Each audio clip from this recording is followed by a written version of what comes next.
Welcome to the Grow Your Law Firm podcast, brought to you by Pilma. This podcast helps lead lawyers to more growth, profit, and freedom. Here is your legal marketing expert and host, Ken Hardison.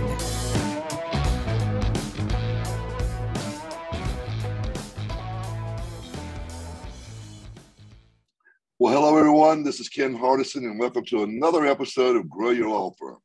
And today we have the privilege and honor of having Jonno White from Australia, who is a best-selling author of Step Up or Step Out, How to Deal with Difficult People Even If You Hate Conflict. Jonno, thank you for being here with us today. Thanks for having me, Ken. I'm excited to chat with you. So tell us a little bit about, how'd you get, your journey of getting to where you're at now, coaching executives and lawyers, law partners about how to, become great leaders. Yeah, absolutely. I'll try to keep it relatively short because it's a long story, like everyone's. But for me, I'm based in Brisbane, Australia, and I would say as I look back on my life in terms of what led me to do what I'm doing now, I've always had a passion to make a difference in people's lives. It took me a long time to really nail that down. And so what I say now is that ultimately what I love doing is investing in people to become everything they can be. But as I look back, I remember when I was younger, and I actually, out of interest for our listeners, when I finished high school here in Australia, I went and I was hoping to and looking to actually do law. And so I did spend a little bit of time studying law. And what I learned from that time studying law is that I have an immense respect for lawyers and for what you do. I think it's incredibly important. But at the time I was 17, 18, and I also had a band that I was leading. And I was on a scholarship to an amazing university on the Gold Coast here in Australia. And I pulled the plug on that and decided to try to make the band a go. This is back a long time ago, but I remember my dad sort of pleading with me, "Are you sure, Jonno?" So you probably learn a bit about me from hearing that. And instead of pursuing those opportunities with university, I was chasing after music. And then as a result, at the early part of my career, I ended up feeling quite sort of lost. And I ended up in a business, doing a lot of business development and marketing for a number of years. And I had, some success in those roles, and I learned a lot, which, I work with a lot of leaders now around things like business development and marketing. And at the time, I still had this longing to do something more significant. And I found what I was doing quite frustrating. But I look back and I learned a lot of important things. So as an example, asking questions, I learned that, someone like Zig Ziglar, who has one of the best names ever, he had great thoughts on how to ask questions. And so I learned a lot in that season, but I always had this deeper longing to do something really significant. And so fast forward, and I was able to find myself in a not-for-profit and stepped into my first leadership role. And so this is really where the story of clarity starts, because I stepped into this role and I remember thinking to myself, you know what? If I just do my thing really well, because I felt like I was really growing my skills by that point. I thought if I do my job really well, everyone will follow me. I may not have articulated it like that, but that's what I had assumed.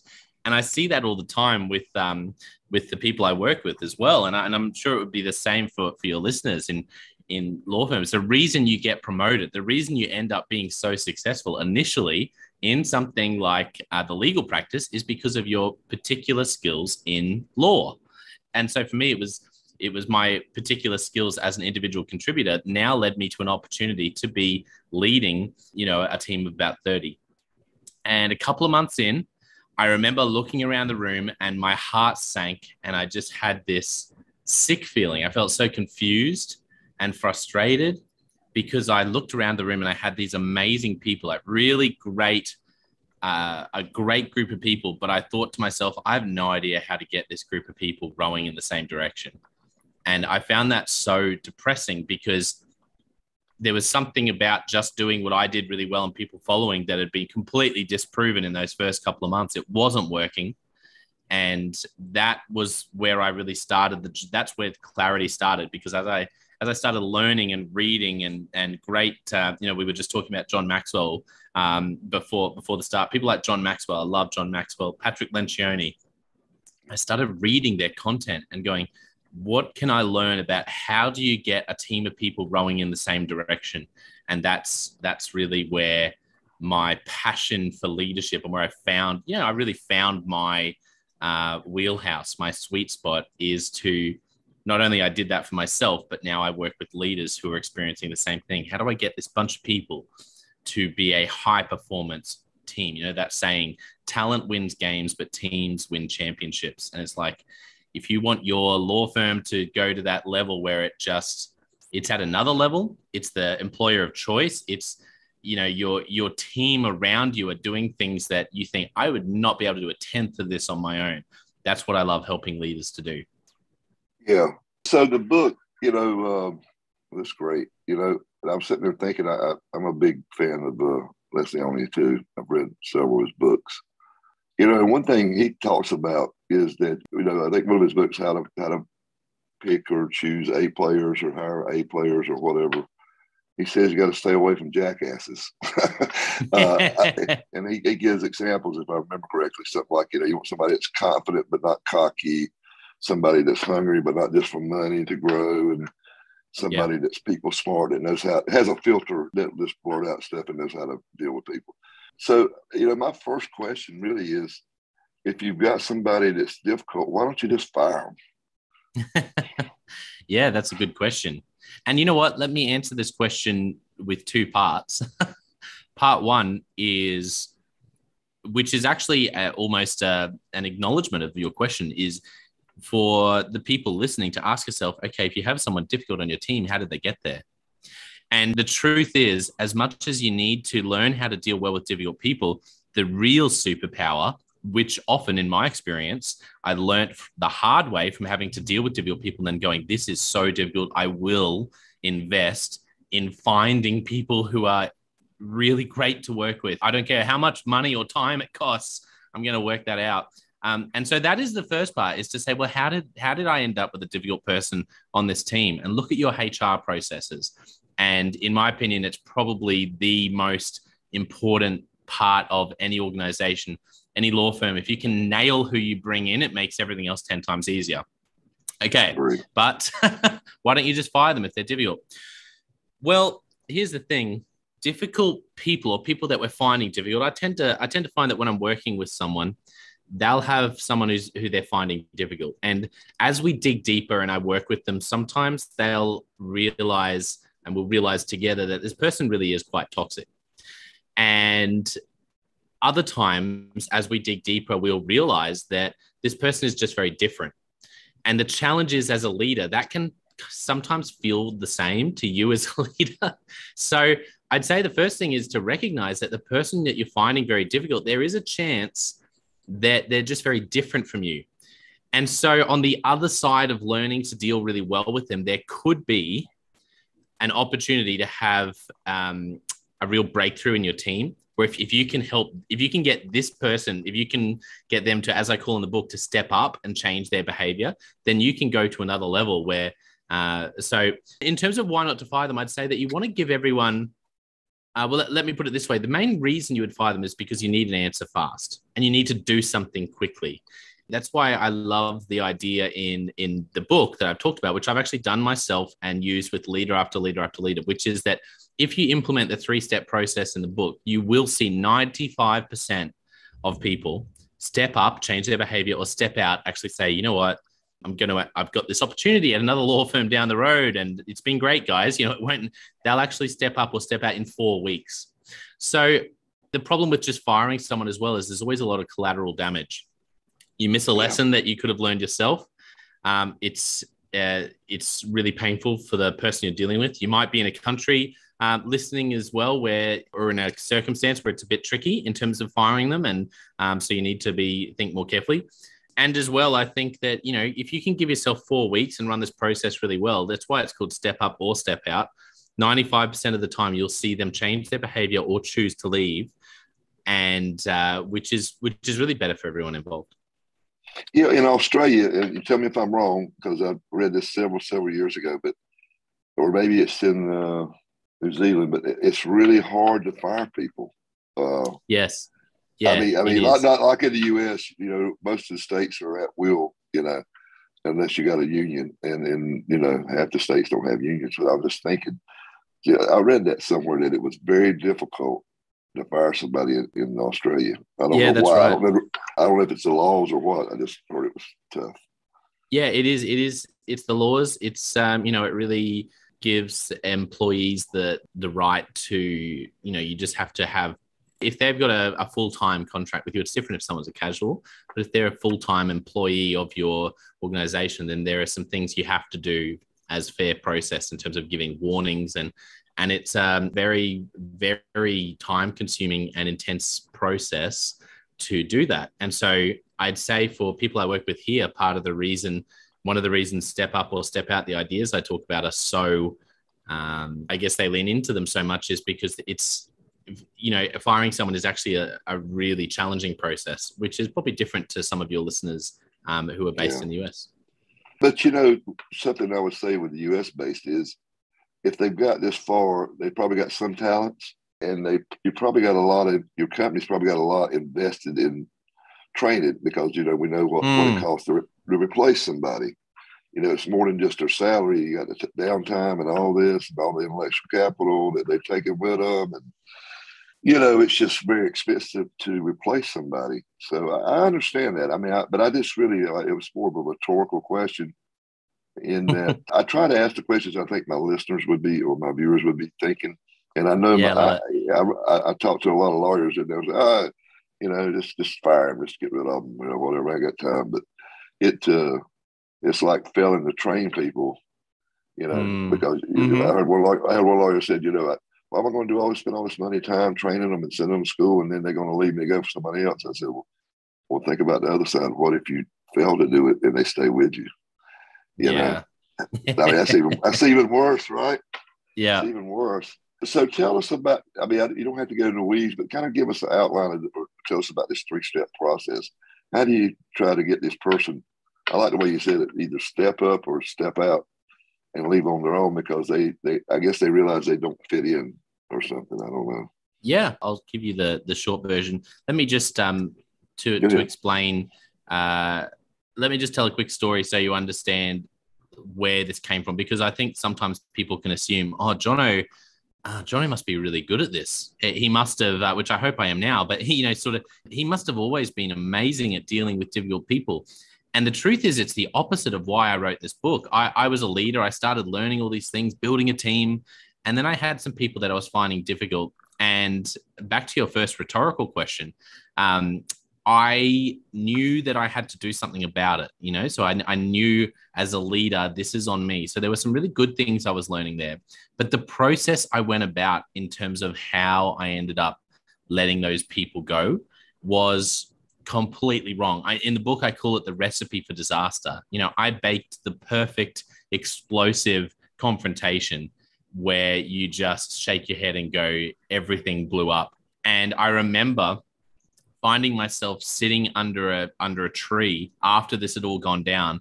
And this is how deeply I found this. Like, a lot of things affect us as leaders. You know, a lot of things will affect partners of law firms. But when you feel like you've deeply hurt other people, that for me, because my passion is so much about investing in people, it really hit me. And I was sitting under this tree crying because I think I was also frustrated sitting there, because I felt like I'd done the right thing. I felt like I needed to deal with these people, but the process I did, it was so painful, not only for me, but even more for them, that I was so frustrated and decided, I decided I have to work out a better way to do this, because there must be a better way. And I hadn't come across anything. And so that's where the book really came out of, because I was so committed to finding a different way. And in the book, the recipe for disaster, which leads into the 3-step process. So I'll just give you the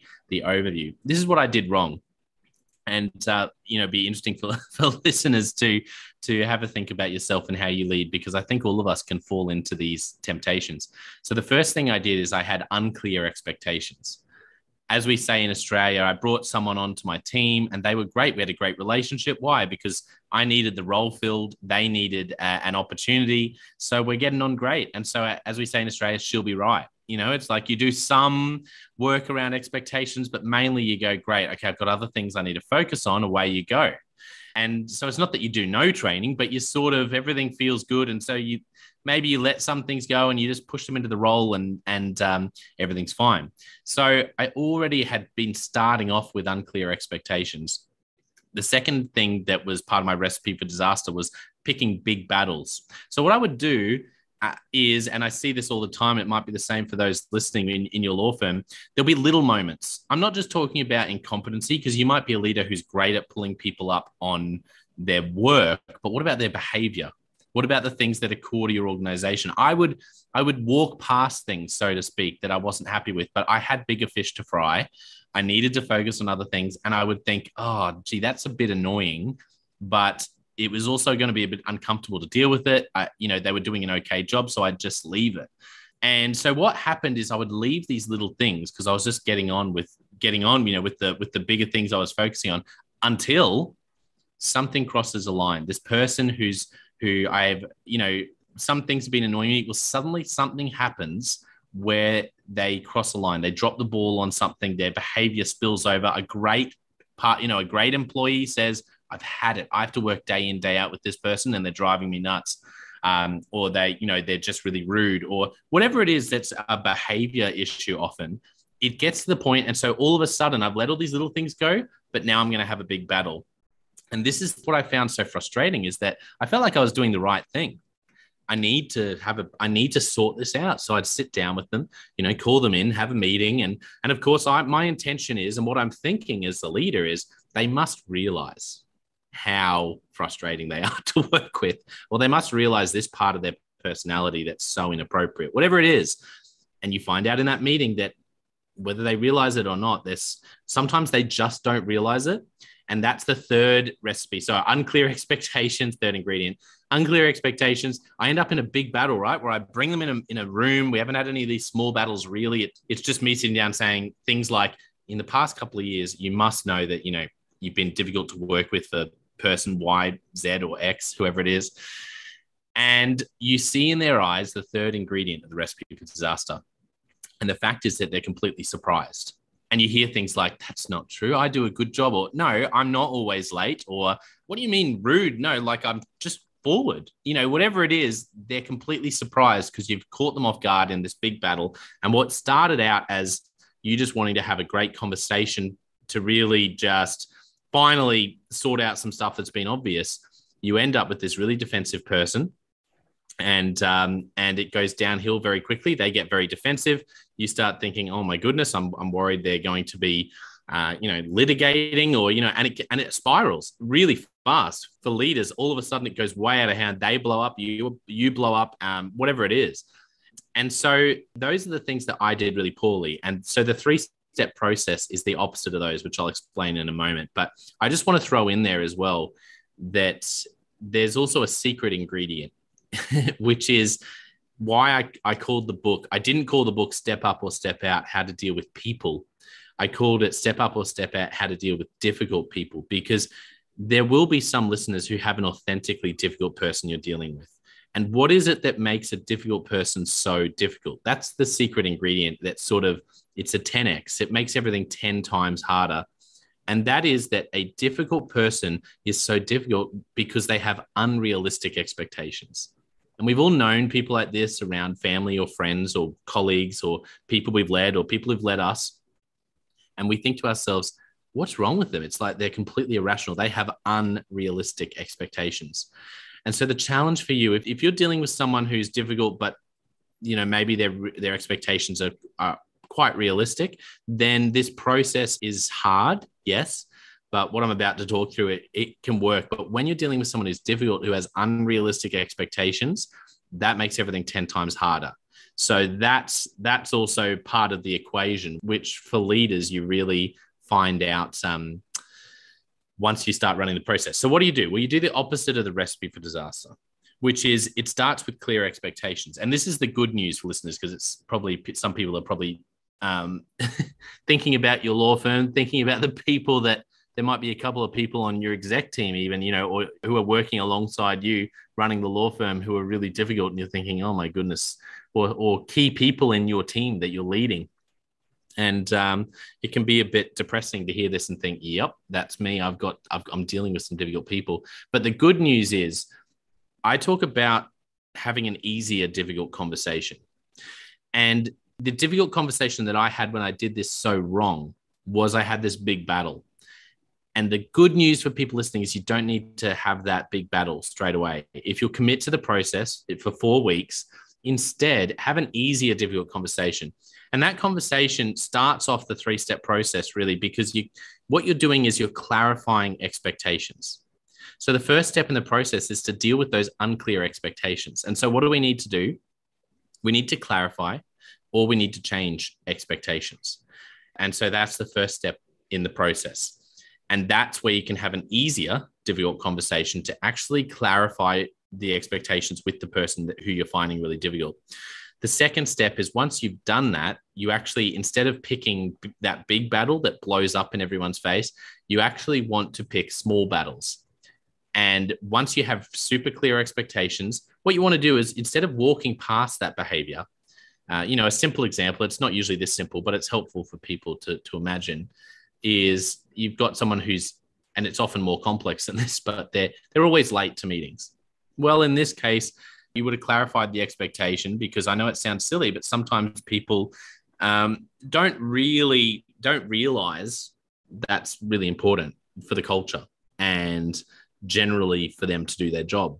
And so you clarify it with them. If only everything was this simple, but it's a good, simple story to say. Now, the second thing, how do you pick a small battle? Well, the next time they're late, you have the meeting, but then afterwards you pull them aside. And instead of waiting for them to be late 10 times and then pulling them into your office, you just have a hallway conversation there where you pull them aside and you say, hey, look, remember we had that chat about being on time. I noticed today you were late again. And is that uncomfortable? Yes. Is it a bit awkward? Yes. But it's a small battle. And this is what people need to remember about us as humans. We hate being held accountable. We will respond in one of 2 ways to being held accountable. And that's why the book's called Step Up or Step Out. We will change our behavior. I promise you pull that person aside 3 times, in 1 week when they're late to meetings, they're going to start getting very frustrated. And the good thing as a leader, you've clarified this, so you can stay calm. You can listen. You don't need to get aggravated, but you're just picking these small battles. And so that's where the third step in the process is no surprises. And for those leaders who are thinking, well, I'm just going to fire this person, I'd encourage you, try this for 4 weeks. And the reason it's in your favor anyway, in terms of even if you do end up having to fire them, only 5% of the time you'll still need to deal with a person on a performance management or to fire them. 95% of the time, just by doing this accountability, picking these small battles, a person will change their behavior. Or I've seen it again and again, they'll say, look, I've actually got another opportunity somewhere else, because it's so uncomfortable for people to be held accountable. They will step up or step out. But even in the 5%, right?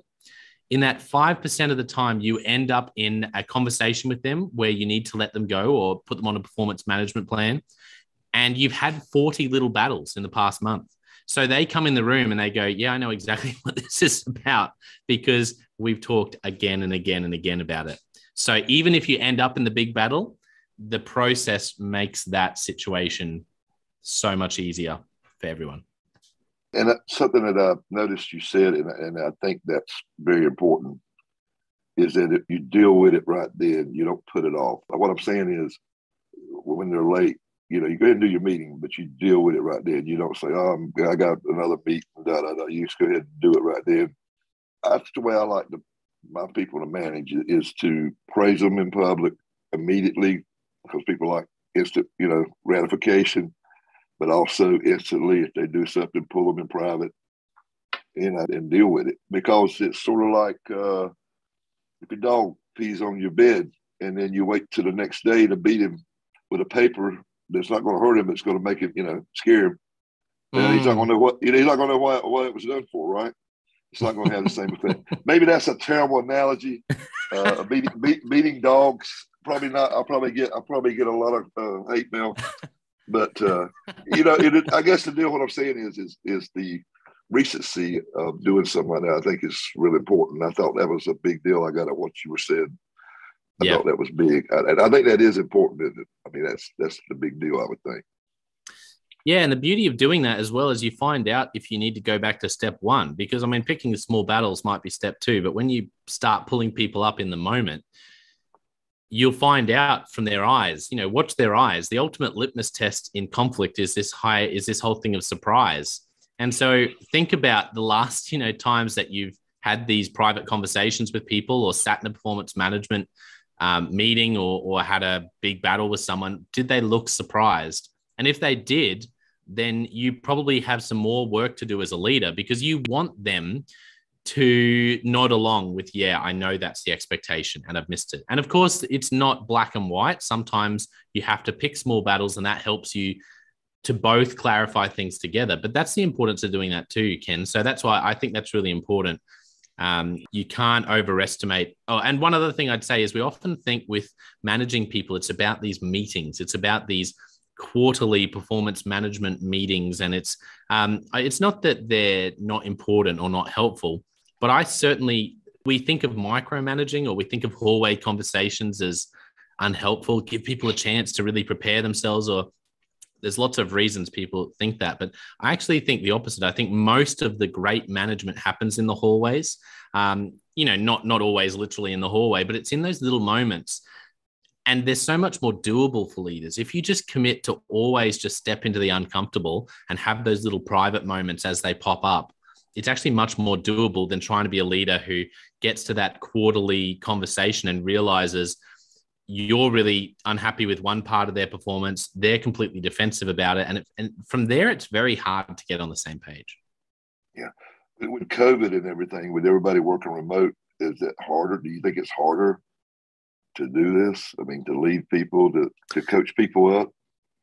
Yeah, I think it is harder, because if going back to what I just said about the hallways, I think when you're literally the easiest is when you're in the same room, able to walk to someone's desk, and there are things about that structure and about that work environment that they do lend themselves to, in terms of how we work together. There are little things that we miss when we're remote that we may not ordinarily think about, just like that ability to just walk in, knock on the door with something and say, hey, and just clarify something. I think that can be trickier when you're contacting someone over Teams or Zoom and trying to get an answer out of them. It feels a bit different. So I think we do need to realize that when we're working remotely, or we have people working remotely, we do lose some of that.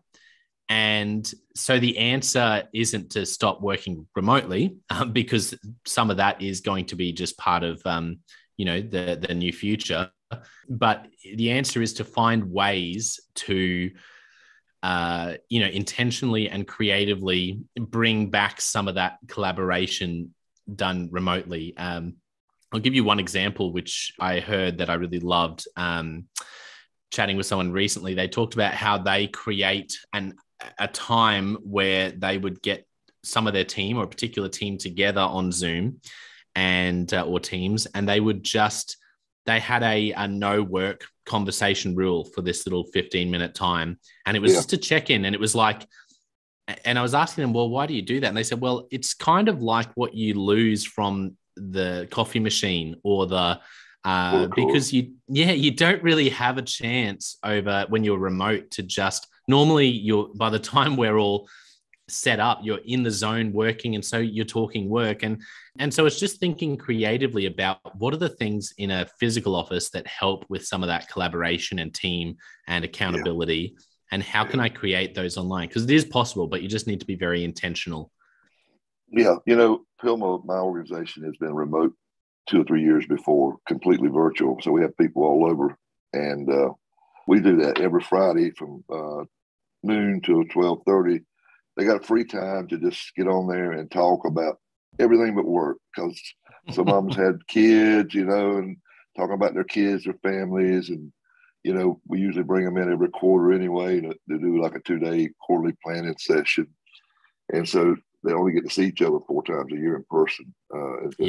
And that's been kind of weird too for the last 2 years, because we've really only done it like once in the last 18 months because of COVID. It's just not been safe. But I want to ask you one thing. It's a little off topic, but one of the biggest deals we're having right now in the U.S. and especially, with lawyers, is with this Great Resignation. Is that going on in Australia, or are y'all not dealing with that? Yes, it is. I don't think it's happening to the same extent, but I definitely across all sectors. So I couldn't speak specifically, to the legal profession here in Australia, but I know across all the different industries where I've chatted with people about this, it's harder than ever before to find and keep great people, which I think is a symptom of the Great Resignation. But from what I've heard, I think it's even harder where you are. Yeah. Talk about, and I know you coach law firm owners, executives, or whatever, on how to, do this and how to be great leaders.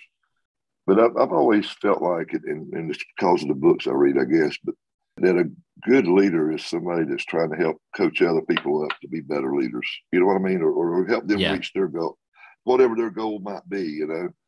I think if you, I keep telling my people, if you help them get what they want, they'll help you get what you want.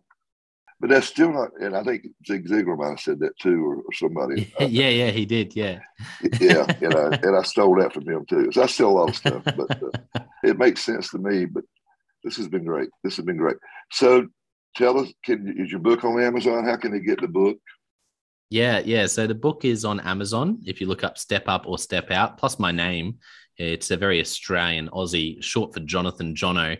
So there aren't too many Jonno Whites around the world. So if you look up Jonno White, Jonno White, you can find Step Up or Step Out on Amazon. I also have a podcast that is called the Leadership Conversations Podcast, which I need to get you on there, Ken. I don't know if we've arranged that anyway, but there's an invitation for you, because I'd love to have you on there chatting, and maybe that's something we can do down the track as well. But that's where I interview great leaders and just chat with them, have a conversation. It feels like we're sitting down over a coffee, having a chat about their story and about leadership, and listeners can pull up a chair and order a coffee, and wish we could do the coffee part of it for real, but that's maybe metaverse down the track. Yeah. Oh, and one other thing is, I do have, for those who just want to get straight into the book and don't want a physical copy, just want the ebook, I do have a special where you get 5 free bonuses, including a thing I put together called the Leadership Survival Guide, Decoded. It's a list of top 10 leadership books. So that people can get that if they go to store.consultclarity.org/book. Say that again. So yeah, the link is store.consultclarity.org/book. I'll send you that link as well, Ken, and maybe that can be in the show notes. Yeah, we'll do that. Yeah. And that's a good one, because I've thrown in a few bonuses there for people who want to buy the ebook and just download it straight away and read it. And then there's an option there as well. They can purchase an add-on of the audiobook. There's things like that. So, yeah. It's great. And so if somebody wanted to get up with you and talk further about your services or whatever, what's the best way for them to get up with you? Yeah, my website, consultclarity.org. I'm also very active on social platforms, particularly LinkedIn. So you can send me a message on LinkedIn, and would love to have a conversation. And I work with leaders all around the world. I mean, as an example, 95% of my books are sold outside of Australia and New Zealand. So I love chatting with leaders in the US, Canada, UK, wherever you're based. Drop me a line and love to have a conversation. Well, listen, thank you so much. And until next time, this is Ken Hardison, dedicated to your success. Take care.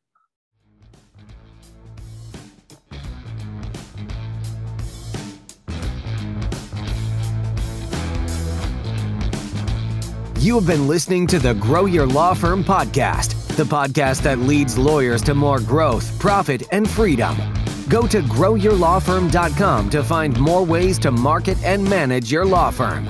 Please leave us a rating and review wherever you listen to your podcasts.